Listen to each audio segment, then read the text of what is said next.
மக்கள் வணக்கம். கல் தோன்றி மண் தோன்றா காலத்தே முன் தோன்றிய மூத்த குடியாம் உலகெங்கும் வாழும் எம் தமிழ் குடிமக்கள் அனைவருக்கும் உங்கள் அம்பாள் உபாசகர் திருவடைமுருதூர் ஸ்ரீனிவாச சிவாவின் அருட்காலை வணக்கம். எனது வாழ்வின் முதல் குருவும் திருச்சிராப்பள்ளி தேசிய கல்லூரியிலிருந்து ஓய்வு பெற்ற தமிழ்துறை பேராசிரியருமான எனது தந்தையுமான முனைவர் சா கணேசன், தெய்வத்திரு சா கணேசன் அவர்களின் பாதம் பணிந்து துவங்குகிறேன்.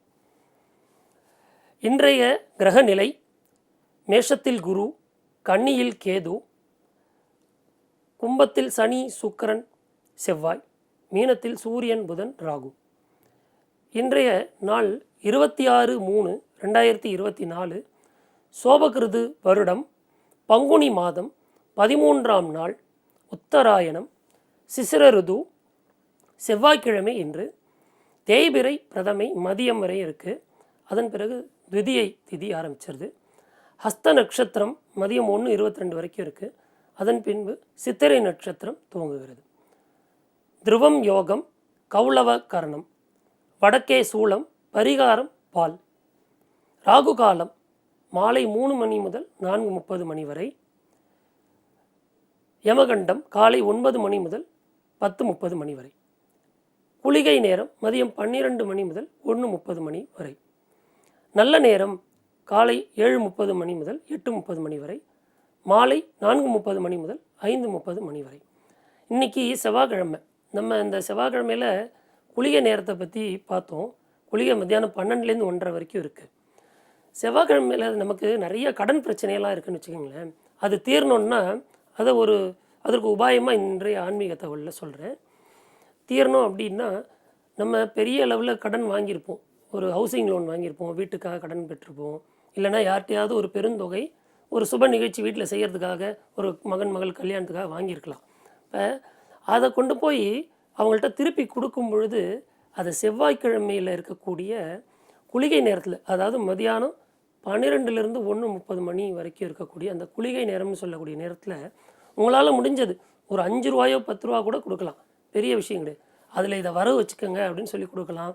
இல்லை பேங்க்கில் லோன் இருந்ததுன்னா வங்கி கடனை அந்த நேரத்தில் நீங்கள் ஒரு சின்ன தொகையை அடைக்கலாம். அப்படி அடைச்சிங்கன்னா அந்த கடன் நிச்சயமாக நீங்கள் சீக்கிரமாக முடிச்சிடுவீங்க. வருங்காலத்தில் அதற்கான பொருள் உங்களுக்கு கிடைக்கும். வேகமாக அந்த கடன் நிவர்த்தி ஆகிடும். அதே போல் இந்த கடன் பிரச்சனையை தீர்றதுக்கு வியாழக்கிழமை அன்னைக்கு இரவு 12 மணிக்கு, அதாவது ஸ்ரீசுக்தம் அப்படின்னு சொல்லுவாங்க. ஸ்ரீசுக்தம் அப்படிங்கிறது லக்ஷ்மி தாயாரை நோக்கி பாடக்கூடிய ஒரு சின்ன பாடல் தொகுப்பு. அது சம்ஸ்கிருதத்தில் இருக்கக்கூடியது. அதை நீங்கள் முடிஞ்சால் பாடலாம். தமிழ்லேயும் இப்போ வருது. இல்லைன்னா அதை ஒளி நாடாவில் போட்டு கேட்கவும் செய்யலாம். அப்படி கேட்கும் பொழுது அந்த 12 மணிக்கு அதை கேட்குறது வீட்டில் இருக்கக்கூடிய கடன் பிரச்சனைகள் எல்லாம் நிவர்த்தி செஞ்சிடும் அப்படின்னு நம்ம வேதத்திலேயே சொல்லியிருக்கு. அது நம்ம முன்னோர் இல்லாமல் சொல்லியிருக்காங்க. இன்றைக்கி 12 ராசிகளுக்கான ராசி பலன்களை பார்ப்போம். மேஷராசி அன்பர்களே, இன்றைக்கி எல்லா விதத்துலேயும் அனுகூலமான நாளாக இந்த நாளை சொல்லலாம். ஏன்னா உங்களுக்கு ராசியிலேருந்து கிரகங்கள்லாம் பார்த்திங்கன்னா குரு இருந்து நல்ல பார்வையாக கொடுக்குறாரு. ஏன்னா காலபுருஷ தத்துவத்தில் முதல் ராசியை நீங்கள் தான். உங்கள் ராசியில் உட்காந்து பூர்வ புண்ணியஸ்தானத்தையும் பார்க்குறாரு, 7ஆம் இடத்தையும் பார்க்குறாரு. அதனால் எல்லாமே சிறப்பாக இருக்குது. பூர்வ புண்ணிய இந்த 7ஆம் இடம் அப்படிங்கிறது உங்களுக்கு களத்திரஸ்தானம். அதை பார்க்கறதுனால, அவரோட பார்வை பெறுவதனால மேஷராசி இளம் வயது ஆண் பெண்களுக்கு நிச்சயமாக கல்யாண கனவு நிறைவேறும். அதை உறுதியாக சொல்லலாம். அந்த ஏப்ரல் மாதத்துக்குள்ளே ஒரு புது வரன் உங்களுக்கு நிச்சயமாக அமையும். நல்ல விதமாக திருமணம் நடத்தி முடிக்கப்பெறும் உங்களுக்கு. அதே போல் ராசிக்கு 11ஆம் இடம்னு சொல்லக்கூடிய கும்பராசியில் சனி, சுக்கிரன் சஞ்சாரம் பண்ணுறாங்க. செவ்வாயும் அங்கேயே இருக்கார். இது மிகுந்த நல்ல பலன்களை தான் கொடுக்கும். எந்த கிரகமாக இருந்தாலும் ராசிக்கு 11ல் சஞ்சாரம் பண்ணும் பொழுது பெரிய அளவில் லாபத்தை தான் கொடுக்கும். நீங்கள் ஏதாவது ஒரு விஷயம் செய்வீங்க. அது ஒரு பழைய கார் ரொம்ப நாளாக ஓடிட்டுருக்கு, இதை விற்றுடலாம் அப்படின்னு பார்ப்பீங்க. என்ன விற்றா ஒரு பெரிய தொகை கிடைக்காது அப்படின்னு நினச்சிட்ருப்பீங்க. அதை கொண்டு போய் விற்க விலை பேசும்போது பார்த்தீங்கன்னா நீங்கள் எதிர்பார்த்ததை விட 2 மடங்காக தரேன்னு சொல்லி வாங்குவாங்க. அதனால் அதுபோல் எல்லா விதத்துலேயுமே நீங்கள் லாபத்தை மட்டுமே அடைவீங்க இந்த கிரக சஞ்சாரத்தினால. மேஷராசிக்கு 12ல் சூரியன் புதன் ராகு மறையிறது அப்படி ஒன்றும் பெரிய விசேஷம் கிடையாது. இருந்தாலும் குருவோட பார்வையினால் உங்கள் ராசி புனிதத்துவம் அடையுது. குரு இருக்கிற ஸ்தான பலத்தினால புனிதம் அடையுது. அவரோட பார்வையினாலும் உங்களுக்கு நற்பலன்களே நடைபெறுது. அதனால் நீங்கள் நலமோட வாழக்கூடிய நாளாக இந்த நாளை சொல்லலாம். ரிஷபராசி அன்பர்களே, ரிஷபராசியை பொறுத்த வரைக்கும் உங்கள் ராசிக்கு 5ல் சந்திரன் சஞ்சாரம் பண்ணுறாரு. அதுபோல் 5ல் சந்திரன் சஞ்சாரம் பண்ணும் பொழுது நீங்கள் உங்கள் மகன் மகளால் பெரிய அளவில் நன்மையை பெறுவீங்க. எப்போ பார்த்தாலும் அவங்கள்ட்ட ஒரு சண்டை அந்த மாதிரி ஒரு போக்கு இந்த காலத்தில் நடந்துகிட்ருக்கும். ஏன் அப்படின்னா கேது பகவான் அங்கே இருக்கார். அதனால் ஒரு சின்ன ஒரு உரசல் போக்கு பெற்றவங்களுக்கும் அவங்களுக்கு பிறந்த பிள்ளைகளுக்கும் இருக்கும். ஏன் இப்படி சொல்கிறேன்னா, கல்யாணமாகி போன மகனோ மகளோ நிச்சயமாக ஏதாவது ஒரு விதத்தில் உங்களோட ஒரு பிணக்கு ஏற்பட்டு சண்டை போடுற வாய்ப்பெல்லாம் இந்த காலம் அமையுது. அதை தவிர்க்கும் விதத்தில் சந்திரன் உங்களுக்கு சஞ்சாரம் பண்ணுறார். அவரோட சேர்க்கை உங்களுக்கு பல விதத்துலேயும் நன்மையை செய்யுது. இருந்தாலும் நீங்கள் அவங்கள்ட்ட பேசும்பொழுது, இப்போ ஒரு மகளை கல்யாணம் கட்டி கொடுத்துட்டீங்கன்னு வச்சுக்கோங்களேன், அவங்க அந்த அந்த புகுந்த வீடுன்னு சொல்லுவாங்க, அங்கே போய் சேர்ந்தோன்னே அதை தன்னோட வீடாக பாவிக்க ஆரம்பிச்சிருவாங்க. அப்படி இருக்கும் பொழுது அவங்க வீட்டில் இருக்கிறவங்கள பற்றி ஏதாவது நீங்கள் குறை சொன்னீங்கன்னு வச்சுக்கோங்களேன், அது அவங்கள உங்களோட எதிராளியாக பார்க்கக்கூடிய மனநிலையை கொடுத்துரும். அதனால் நீங்கள் யாரை பற்றியும் புறம் பேசாமல் இருப்பது மிகுந்த நல்ல பலனை தரும். ரிஷபராசியை பொறுத்த வரைக்கும் அவங்களுக்கு வாயாலேயே அவங்க கெடுவாங்க. பெரும்பாலும் சாதாரணமாக பேச மாட்டாங்க. வார்த்தையெல்லாம் பார்த்திங்கன்னா பெரிய அளவில் கடுமையாக வரும். ஏன் அப்படின்னா காலபுருஷனுக்கே இது 2வது ஸ்தானம், வாக்குஸ்தானம்னு சொல்லக்கூடிய 2வது இடம். அதில் குடும்பஸ்தானமும் அங்கே தான் இருக்குது. தினமும் அவங்களுக்கு பெரிய அளவில் பொருள் உதவியெல்லாம் கிடைக்கும். வாழ்க்கையில் பார்த்திங்கன்னா நல்ல நிலையில் இருக்கிறவங்களாம் பார்த்திங்கன்னா ரிஷபராசிக்காரங்க இருப்பாங்க. ஆனால் என்ன, இப்போ எல்லார்ட்டையும் கெட்ட பேர் சம்பாதிச்சுப்பாங்க. எதனால்? அது மாதிரி தன்னோட வாயால். அதனால் வாய்ப்பூட்டு நிச்சயம் தேவை. உங்களை நீங்களே கட்டுப்படுத்திக்கிங்க. தொழில் செய்கிற இடத்துலையும் எதையாவது பேசிட்டு உங்களோட முதலாளிகளோட கோப பார்வைக்கு ஆளாகாமல் இருக்கிறது பல விதத்துலேயும் நன்மையே தரக்கூடியதாக அமைகிறது. மிதுன ராசி அன்பர்களே, மிதுன ராசியை பொறுத்த வரைக்கும் அஷ்டமத்து சனி விலகி 9ல் போய் உங்களுக்கு நிம்மதியாக தான் கொடுக்குறாரு. ஆனால் 4ஆம் இடத்துல சந்திரன் சஞ்சாரம் பண்ணுறாரு. அதே போல் அர்த்தாஷ்டமம்னு சொல்லுவோம், அதில் சஞ்சாரம் பண்ணுறாரு. இருந்தாலும் 10ஆம் தொழில் ஸ்தானத்தில் சூரியன் ராகு அவங்களோட சேர்க்கை உங்களுக்கு ஒரு மதிப்பையும் மரியாதையும் சமுதாயத்தில் கொடுக்கும். 11ஆம் இடத்துல குரு வேறு இருக்கார். அந்த குருவோட 11ஆம் இடங்கிறது லாபஸ்தானம். நீங்கள் இப்போ புதிதாக சேர்ந்துருக்கக்கூடிய ஒரு நிறுவனத்தில் உங்களுக்கு நல்ல மதிப்பு மரியாதை, நீங்கள் செய்யக்கூடிய வேலைக்கெல்லாம் ஒரு அந்த ரெகக்னிஷன்னு சொல்லுவாங்க. உங்களோட வேலையை அவங்க புரிஞ்சுப்பாங்க. இவர் நல்லா வேலை செய்கிறாரு, இந்த அம்மா நல்லா வேலை செய்கிறாங்க, இவங்களுக்கு நம்ம ஏதாவது செய்யணும் அப்படிங்கிற ஒரு எண்ணம் உங்களோட மேலதிகாரிகளுக்கு நிச்சயமாக வரும். அதனால் இருந்தாலும் அர்த்தாஷ்டம சந்திரனால் நீங்கள் என்ன பண்ணக்கூடாது, பைசா கையில் நிறைய பைசா இருக்குது அப்படின்னு சிலர்லாம் பார்த்தீங்கன்னா புதுசாக காசு பார்த்துட்டாங்கன்னா எப்படி செலவு பண்ணணுன்னே தெரியாமல் போயிடும். கொண்டு போய் எங்கேயாவது ஒரு இடத்துல விட்டுருவாங்க. அதை போல் நீங்கள் பைசாவை விரயம் பண்ணாமல் இருக்கிறது இந்த நாள் உங்களுக்கு சிறப்பையே நல்கும். கடகராசி அன்பர்களுக்கு, கடகராசிக்கு 8ஆம் இடத்துல சனி பகவான் வலுவாக இருக்கார். அஷ்டமத்து சனி கஷ்டங்கள் தான் இருக்குது. இருந்தாலும் நம்ம தான் நம்மளோட வாழ்க்கையை வெற்றி பாதையை நோக்கி பயணிக்கும்படியாக அமைச்சுக்கணும். எல்லாருக்குமே, அதாவது நான் முன்பே சொல்லியிருக்கேன், இந்த கிரகங்கள்லாம் நம்மளை படுத்துது அப்படின்னா எதுக்காக? அது ஏதோ ஒரு காரண காரியத்துக்காக. நம்ம எல்லாரும் இந்த பூமியிலேயே நெடுநாள் இருப்போம் அப்படிங்கிற ஒரு நம்பிக்கையிலே இருக்கும். அது கிடையாது. அது நிலையற்ற இந்த பூமியிலேருந்து விடுபட்டு இறைவனை போய் சேரக்கூடிய அந்த ஒரு மனப்பாங்கு எல்லாருக்கும் வரணும் அப்படிங்கிறதுக்காக தான் இந்த கிரகங்களெல்லாம் கொடுத்து நமக்கு தொல்லையை கொடுக்குறாரு இறைவன். அந்த தொல்லைகள் கண்டிப்பாக இருக்கும். இந்த நாளும் உங்களுக்கு கண்டிப்பாக தொல்லைகள் கொஞ்சம் கொஞ்சம் இருக்கும். கூட பிறந்த சகோதர சகோதரிகளால் பிரச்சனைகள் அதெல்லாம் இருக்கும். கவலைப்படாதீங்க. எதையாக இருந்தாலும் இறைவனோட திருநாமத்தை சொல்லி எல்லா விதமான பிரச்சனைகள்லேருந்தும் நாம் விடுபடுவதற்கு வாய்ப்பை நாமளே ஏற்படுத்தி கொள்ள வேண்டும்.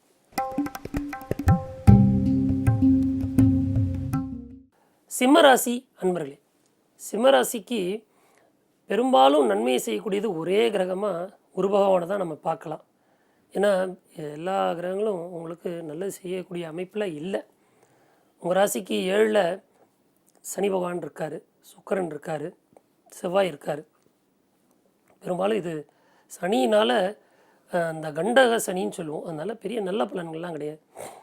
9ஆம் இடத்து குரு, ஓடி போனவனுக்கு 9ல் குருன்னு சொல்லுவாங்க. வாழ்க்கையே பிடிக்கல அப்படின்னு சொல்லி வெறுத்து ஓடுறவனுக்கு கூட 9ல் குரு இருக்கும்பொழுது பார்த்தீங்கன்னா அவனை அங்கே போய் பெரிய நிலைமைக்கு கொண்டு வந்துடும், உச்சத்துக்கு கொண்டு வந்துடும். அந்தளவுக்கு பாக்கியஸ்தான குரு அப்படிங்கிறது உங்களை காப்பாற்றிக்கிட்டு இருக்கு. நீங்கள் அதுக்காக பாக்கியஸ்தான குரு இருக்கார் அப்படின்னு சொல்லி பெரிய அளவில் எதையும் அகலக்கால் வச்சு செய்ய வேண்டாம். இறை நம்பிக்கை வேணும். நீங்கள் பக்கத்தில் இருக்கக்கூடிய சனீஸ்வரனோட ஒரு சன்னதியில் போய் எள் விளக்கு போடுறது நல்ல பலன்களை கொடுக்கும். சனிக்கிழமை காக்காவுக்கு கண்டிப்பாக சாதம் வைக்கணும். காக்காவுக்கு நீங்கள் சாதம் வைக்கிறதுனால என்ன ஆகும், உங்களோட கர்மாக்கள்லாம் கழியும். அதை நீங்கள் கண்டிப்பாக செய்யணும். உங்களுக்கு பெருமளவு குருவால் ஆதாயமான பலன்களே இன்றைக்கி நடைபெறுது. நிச்சயமாக நீங்கள் அதை எதிர்நோக்கி காத்திருக்கலாம். கன்னிராசி அன்பர்களே, கன்னிராசியை பொறுத்த வரைக்கும் ராசியிலேயே சந்திரன் கேதுவோடு சேர்ந்து சஞ்சாரம் பண்ணுறாரு. அப்படி இருக்கிறதுனால மனக்கலக்கம் அப்படிங்கிறது இருந்துகிட்டே இருக்கும். மனக்கலக்கத்தை நிவர்த்தி செய்கிறதுக்கு நமக்கு மனத்துணைநாதர் அப்படின்னு சொல்லக்கூடிய சிவபெருமான் இருக்கார். அவரை வழிபடுவோம். சிவபெருமான் எப்பொழுதுமே எல்லாருக்கும் நல்லதை மட்டுமே செய்யக்கூடியவர். நம்ம அந்த திருவெம்பாவையில் பார்த்துருப்போம். சிவபெருமான் நமக்கு அவ்வளவும் நல்லதை செய்கிறதுக்காக மட்டுமே தான் இந்த பூமிக்கு வந்திருக்கார். அவர் அவதாரம்லாம் பண்ணல. அவர் நினச்சா இறங்கி வந்து நம்ம முன்னாடி நிற்கக்கூடியவர். நம்ம கூடவே ஒரு சக மனிதராக நம்மளோடையே சஞ்சாரம் பண்ணிட்டு போயிடுவார். அதனால் இறைவன் வந்து எந்த நேரத்தில் வேணாலும் நம்மளோட இருப்பார். நமக்கு அந்த நம்பிக்கை இருக்கணும். அது உங்களுக்கு எல்லா விதத்துலையும் நல்லது செய்யும். கடன் வாங்கிடாதீங்க. ருணரோக சத்துருஸ்தானத்தில் கிரகங்கள்லாம் வலிமையாக இருக்குது. கடன் மட்டும் வாங்கிடாதீங்க. அது மட்டுமே உங்களுக்கு நல்லது செய்யக்கூடியது. அதே போல் அஷ்டமத்தில் சூரியன் புதன் எல்லாம் பிரச்சனை செஞ்சுக்கிட்டே இருக்குது. அதனால் உங்கள் ராசிக்கு தொல்லை தரக்கூடிய விதத்தில் இருக்கக்கூடிய கிரகங்களால் நீங்கள் கடனாளியே ஆகிடக்கூடாது. இப்போ இருக்கக்கூடிய காலகட்டம் இன்னும் கொஞ்சம் பொறுமையாக இருந்தீங்கன்னா எல்லா விதத்துலேயும் நல்லது செய்யக்கூடிய இடத்துல குரு வந்து 9ஆம் இடத்துக்கு போயிடுவார். உங்களுக்கு நல்ல பலன்களையே அவர் கொடுப்பார். நிச்சயமாக பேர் கிடையாது, நல்ல பேர் இருக்கும். நீங்கள் இருந்தாலும் யாரையும் எதையும் சொல்லி மாட்டிக்காதீங்க. நல்ல பேரோடையே இருக்கணும்னு பிரார்த்திச்சுக்கிறேன். துளாராசி அன்பர்களே, துளாராசியை பொறுத்த வரைக்கும் ராசியிலே 12ல் சந்திரன், அடுத்தது 12 விட்டு விலகி ராசிக்குள்ளே வரப்போகிறாரு. அதனால் கொஞ்சம் ஜாக்கிரதையாக இருக்கணும். நாளைக்கு மேலே சித்திரை நட்சத்திரத்துக்குள்ளே வருவார். அதனால் ராசியில் சந்திரன் இருந்தாருன்னா என்ன ஆகும், உடல் கொஞ்சம் அசௌகரியங்கள்லாம் ஏற்படும். எங்கேயோ ஒரு இடத்துக்கு வெளியில் போயிருப்போம், அந்த நேரம் பார்த்து நமக்கு உடலில் ஏதாவது உபாதைகள்லாம் வரக்கூடிய வாய்ப்பு நிச்சயமாக இருக்கும். அதனால் ராசியில் சந்திரன் சஞ்சாரிக்கும் பொழுது கவனம் தேவை. இருந்தாலும் உங்களுக்கு இது உறுத்தல்கள்லாம் என்ன பண்ணும், ஒரு கோபமாக வெளிப்படும். கோபத்தை மட்டும் யார்ட்டையும் காட்டாதீங்க. எல்லா விதத்துலேயும் நல்லது செய்யக்கூடிய அளவில் குரு பகவான் 7ஆம் இடத்துலேருந்து சமசப்தமாக உங்கள் ராசியே பார்க்குறாரு. திருமணம் தடையெல்லாம் ஏற்பட்டிருந்த துளாராசி அன்பர்களுக்கெல்லாம் நிச்சயமாக திருமண பாக்கியம் கைகூடி வரும். கண்டிப்பாக வெகு விரைவிலேயே உங்களுக்கு நிச்சயார்த்தம் நடக்கக்கூடிய வாய்ப்பு இருக்குது. அதே போல் 6ஆம் இடத்துல கிரகங்கள்லாம் வலிமையாக இருக்குது. அது உங்களுக்கு நிறைய நல்லது செய்யும்.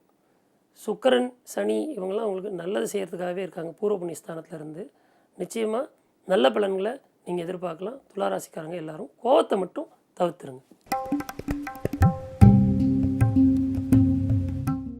விருச்சிக ராசி அன்பர்களே, விருச்சிகத்தை பொறுத்த வரைக்கும் எப்பொழுதும் பொருளை நோக்கி ஓடக்கூடியவங்க. பொருளை தேடிக்கிட்டே செல்வத்தை அது செல்வோம்னு போயிட்டுருக்கு, அதை நோக்கி அதை பின்னாடி துரத்திக்கிட்டே போயிட்டுருப்பீங்க விருச்சிக ராசிக்காரங்க. அதனால் நிச்சயமாக தன வரவு இன்று உங்களுக்கு உண்டு. உங்கள் ராசிக்கு 5ஆம் இடத்துல குரு பகவான் சூரியன் புதன்லாம் இருக்கார். அதனால் பூர்வ புண்ணியஸ்தானம் வலுவாக இருக்குது, நல்லதையே நடத்தி கொடுப்பாரு. குரு 6ல் போய் மறைஞ்சிருக்கார். அதனால் நீங்கள் கவலைப்பட வேண்டாம்.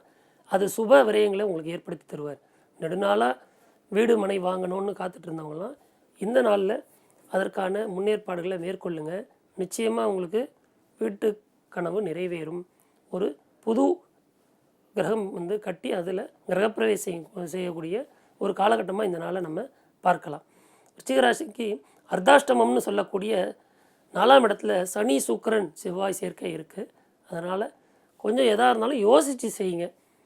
எப்பொழுதுமே 8ல் இருக்கக்கூடிய கிரகம் என்ன நமக்கு கஷ்டங்களை கொடுக்குதோ அதில் பாதியை அது 4ல் இருக்கும்போது நிச்சயமாக செய்யும்.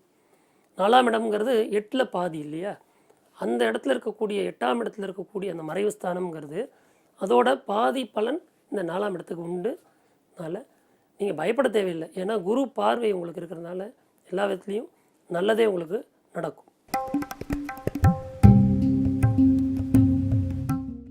தனுசு ராசி அன்பர்களே, தனுசு ராசிக்காரங்களுக்கெல்லாம் உங்களுக்கு நிகர் நீங்கள் தான். இன்றைக்கி அப்படி உங்களுக்கு வாழ்க்கை மேல் நோக்கி போயிட்டுருக்கு. போட்டிகள் இருக்கும்.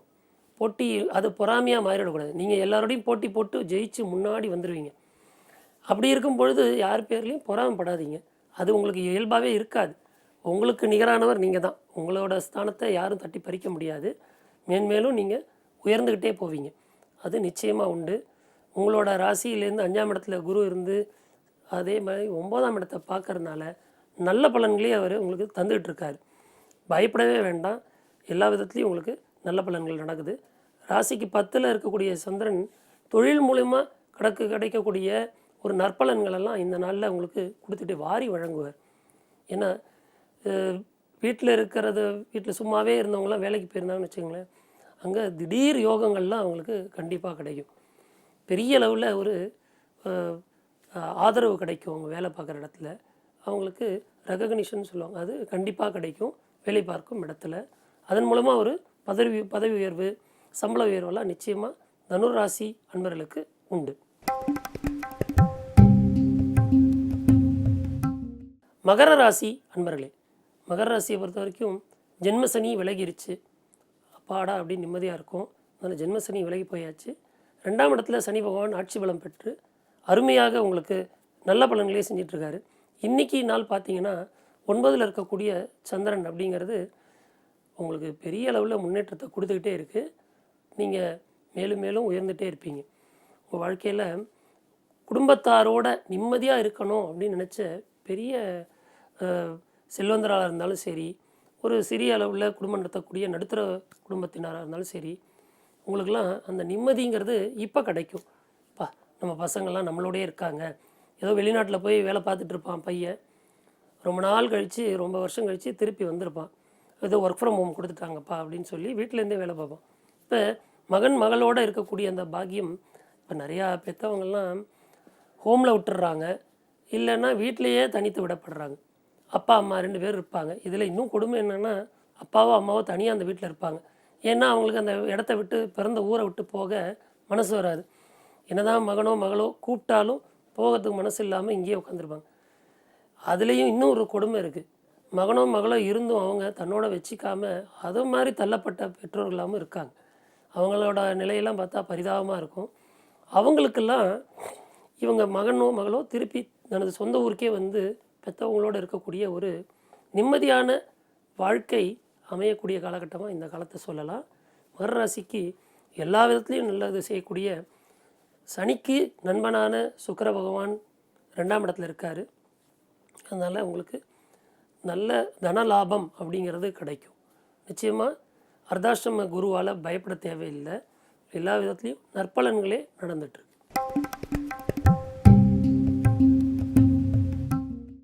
கும்பராசி அன்பர்களே, கும்பராசிக்கு எல்லாம் நல்லா நடக்குது. அதனால் அவங்களுக்கு என்னென்னா இன்னும் மேலே ஏதாவது நமக்கு கிடைக்காதா அப்படின்னு ஒரு எதிர்பார்ப்பு. இப்போது ஒருத்தர் இருக்கான், அர்ப்பனுக்கு அதிர்ஷ்டம் வந்தால் அர்த்தராத்திரியில் கூட பிடிப்பான்னு சொல்லுவாங்க இல்லையா? அதுபோல் ஒரு சுமாரான பணியில் இல்லை ஒரு சுமாரான சம்பளத்தில் ஒரு சுமாரான வியாபாரம் செஞ்சுட்டு இருக்கக்கூடிய ஒரு ஆளுக்கு ஏதோ ஒரு பெரிய தொகை கிடச்சி அது மூலிமா ஒரு சின்ன அளவில் தொழில் செஞ்சுட்டு இருந்த ஒரு மளிகை கடை வியாபாரம் பண்ணிகிட்டு இருந்தவர் ஒரு டிபார்ட்மெண்டல் ஸ்டோர் போட்டு சூப்பர் மார்க்கெட் மாதிரி அதில் வந்து வியாபாரம் பண்ணுறாருன்னு வச்சுக்கோங்க. அவருக்கு மனசில் என்ன ஆகிடும், ஒரு பெரிய எதிர்பார்ப்பு வந்துடும். நம்ம இவ்வளோ பெரிய ஆளாகிட்டோம், இன்னும் ஏதாவது பெருசாக கிடைக்காதா அப்படின்னு எதிர்பார்த்துட்டு உட்காந்துருப்பாங்க. அவ்வளோ பெரிய எதிர்பார்ப்பெல்லாம் இன்றைக்கி வேண்டாம். ஏன்னா சந்திரன் அஷ்டமத்தில் மறைஞ்சிருக்காரு. சந்திராஷ்டமம், நீங்கள் எதையாவது போய் பெருசாக நினைக்க போய் இருக்கிறதுலே பிரச்சனை வந்துடக்கூடாது உங்களுக்கு. அதனால் எல்லா விதத்துலையும் நல்லதாகவே நடந்துக்கிட்டு இருக்குது. அமைதியாக அதை ரசித்து அந்த வாழ்க்கையை வாழ பாருங்கள். கும்பராசி அன்பர்கள்லாம் பெருசாக எதையும் எதிர்பார்த்துட்டே இருக்காதீங்க இந்த நாளில் கும்பராசி அன்பர்கள். மீனராசி அன்பர்களே, மீனராசிக்கெல்லாம் தன்னோட ராசியிலேயே ராகு இருப்பது ஒரு ஜெயத்தை தான் கொடுக்கும். அது பார்த்திங்கன்னா 2ஆம் இடத்துல குரு பகவான் இருக்கார். அதனால் பார்த்திங்கன்னா லாபம் பெரிய அளவில் உங்களுக்கு வந்துக்கிட்டே இருக்கும். தனவாக்கு குடும்பஸ்தானத்தில் குரு பகவான் இருக்கிறதுனால குழந்தைகளால் இருந்த இது நாள் வரைக்கும் இருந்த அவங்களுக்கு மருத்துவ செலவு, அதே போல் தன்னோட துணைவியாரால் இருந்த மருத்துவ செலவெல்லாம் பார்த்திங்கன்னா இன்றைக்கி ஒன்றும் அந்த அளவுக்கு செலவெல்லாம் இல்லாமல் நிம்மதியாக இருப்பீங்க. உங்களுக்கு வெற்றிகள் உங்களை தேடி வந்துக்கிட்டே இருக்கும். நீங்கள் எந்த வெற்றியும் தேடி போக வேண்டாம், அதுவே உங்களை தேடி வரும். எல்லா காரியமும் நீங்கள் எந்த காரியம் செஞ்சிங்கனாலும் அது ஜெயம்தான். யாருக்காவது ஒரு கேட்ரிங் சர்வீஸ்லாம் பண்ணுறாங்க, சமையல் செஞ்சு வீட்டிலேருந்தே பண்ணுறாங்க நிறைய பேர். இப்போ அவங்க என்ன பண்ணுவாங்க, ஒரு குழம்பு, ரசம், ஒரு கறி, கூட்டு எல்லாம் செஞ்சு விற்பாங்க. அது மாதிரி செய்கிறவங்களுக்கு அது ஒரு ஒன்றுமே விற்கலை அப்படின்னு நினச்சவங்களுக்கெல்லாம் கேட்டு வந்து உங்களுக்கு சுவையாக இருக்குதுன்னு சொல்லி வாங்கிட்டு போவாங்க. அந்த மாதிரி திடீர்னு நடக்கக்கூடிய வாய்ப்பெல்லாம் மீனராசி என்பவர்களுக்கு இந்த நாள் அமையப்பெறுது. எல்லாவற்றிலும் ஜெயமே. இதுவரை 12 ராசிகளுக்கான ராசி பலன்களை பார்த்தோம். மக்கள் எல்லோரும் நிம்மதியான ஆரோக்கிய பெருவாழ் வாழவும், வாழ்வில் எல்லா விதமான வளமும் நலமும் பெற்று நல்ல வாழ்க்கையை வாழ எல்லாம் வல்ல அம்பாளை பிரார்த்தித்து உங்களிடமிருந்து விடை பெற்றுக்கொள்கிறேன். உங்கள் ஸ்ரீனிவாச சிவம். நன்றி, வணக்கம்.